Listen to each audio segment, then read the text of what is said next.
ষড়যন্ত্রের দেশটা শেষ। কোথায় আমার বাংলাদেশ?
বাংলার মায়েদের জায়নামাজের প্রার্থনাতে শেখ হাসিনা রয়েছেন, আমাদের বৃদ্ধ বাবার মোনাজাতে শেখ হাসিনা রয়েছেন, বাংলার ছেলেদের রাজপথে লড়াইয়ে শেখ হাসিনা রয়েছেন, বাংলার মেয়েদের অনুপ্রেরণার মধ্যে আগামী দিনের সকল লড়াই সংগ্রামেও আমরা বিজয়ী হব।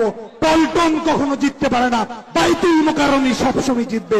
আগামী দিনেও মাননীয় প্রধানমন্ত্রী বঙ্গবন্ধু দেশরত্ন শেখ হাসিনার লড়াই সংগ্রামে বাংলাদেশ ছাত্রলীগ আগুয়ান থাকবে।